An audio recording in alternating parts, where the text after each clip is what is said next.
আসসালামু আলাইকুম, welcome back to my channel and new video. সবাই কেমন আছেন? আশা করি যে যেখানে আছেন ভালো আছেন, সুস্থ আছেন। তো আমি এই যে আমার ড্রয়িং রুমের পর্দাটা খুলে ধুয়ে দিয়ে শুকাচ্ছি। তো যে শুকানো শেষ, এসে লাগাইয়ে দিলাম। যেহেতু সামনে রোজা, টুকটুক করে সবগুলা রুমের পর্দায় আমি ধুবো, আমি নিজে হাতে ধুবো, ওয়াশিং মেশিনে দিব না, কারণ ওয়াশিং মেশিনে পর্দা দিতে আমার ভালো লাগে না। আর বাসায় তো অনেক পর্দা, আসলে একা একা ধোয়াও কষ্ট, আমার কোমরে খুব সমস্যা হয়। এই পর্দা ধুয়ে আমার মনে হচ্ছে যে আমার গায়ে জ্বর এসে গিয়েছে, কারণ কোমর ব্যথা এত বাড়ছে। তো যাই হোক, এই যে লাগিয়েছে স্ট্রবেরিটা, সেদিন আমি কিনে নিয়ে এসেছি। স্ট্রবেরিটা কিন্তু সুন্দর, রেড কালার, তো অনেক ব্রাইট লাগতেছে রুমটা। আর এটা তো আমার ছেলে নিয়ে ঘুমায়, ও সব লাগে, পান্ডা মানে এই ধরনের যত রকমের জিনিস আছে সব কিছু নিয়ে ঘুমায়। তো আমি রুম একদম ক্লিন করেছি, হারপিক দিয়ে একটু ক্লিন করেছি। যদি কোনো স্পট থাকে ফ্লোরে, তবে হারপিক দিয়ে কিন্তু ক্লিন করলে অনেক ক্লিন হয়ে যায়। 2-3 বার মুছে দিয়েছি। তো দেওয়ার পরে ফ্যান দিয়ে শুকায় নিয়ে দেখতেছি কেমন হয়েছে। জায়গায় ঘুরে ঘুরে দেখতেছি কোনো স্পট আছে কি না।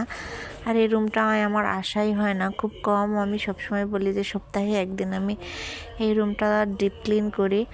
আর যেহেতু স্কুলে 2 দিন হলে যাচ্ছি না, স্পোর্টস হচ্ছে বাচ্চাদের, এই জন্যে স্কুলে যাচ্ছি না।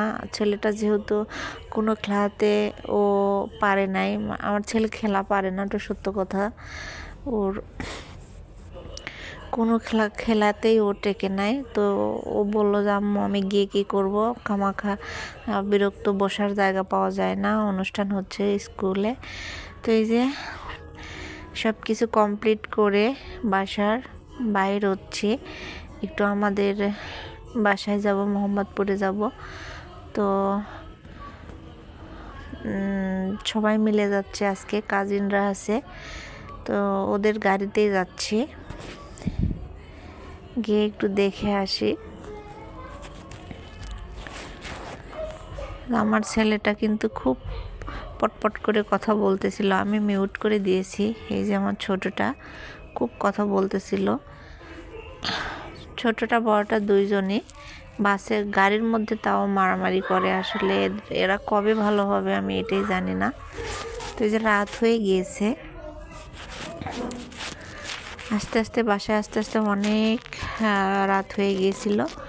তো এই যে বাসায় অলরেডি চলে এসেছি, উঠেছি এখন বাসার উপরে উঠেছি। এই যে দেখতেছি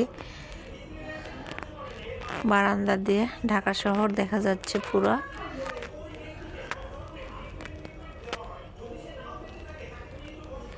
আর অনেক ঠান্ডা বাতাস আসতেছিল, তো একটু কোমরটা দেখতেছি। আমার এই রুমের বাথরুমটা খুব একটা বড় না, আর দুটো যে আছে দুটো বেশ বড়, অনেকটা বড়। বিশেষ করে কমন বাথরুম যেটা, ওইটা বেশি বড়। এই বারান্দাটাও অনেক বড়। মাস্টার বেডরুমের বারান্দাটা একটু ছোট, তবে এই বেডরুমের বারান্দাটা অনেক বড়। আবার থার্ড বেডরুমটা আছে, ও বেডরুমের বারান্দাটাও অনেক বড়। যাই হোক, এই যে দেখাচ্ছিলাম ওদেরকে।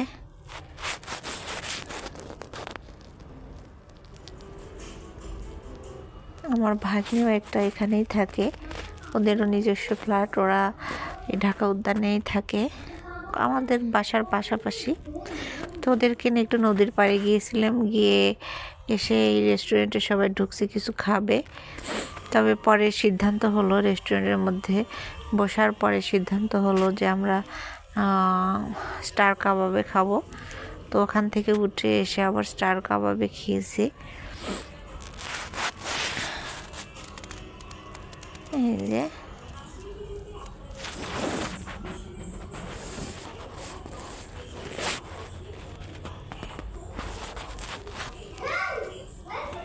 আমার ছেলেটা দৌড়াদৌড়ি করতেছে, মানে ও খুব মজা পাচ্ছে। ওকে তো বাহির করাই হয় না, একদম আমার পাখিটাকে সব সময় ঘরে বন্দি করে রাখা হয় খাঁচার মধ্যে। যেহেতু আমি বাসায় থাকি না, সারাদিন স্কুলে থাকি, তো এই যে আমরা স্টার কাবাবে চলে এসেছি ধানমন্ডি 27-এ।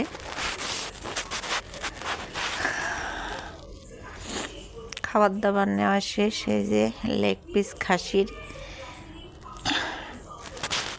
ছিল, হচ্ছে ঝাল ফ্রাই, তারপরে কাবাব ছিল। তো এইগুলা দিয়ে রাত্রের খাবার আমরা বাইরে সেরে এসেছি, আর বাসায় খাওয়া লাগবে না। বাসায় এসে ছোটোটাকে জিজ্ঞাসা করেছিলাম বাবা খাবে, আর ও বলে না আম্মু আর খাবো না। বড়টা তো খাবেই না। তো সবাই ভালো থাকবেন, সুস্থ থাকবেন, আল্লাহ হাফেজ।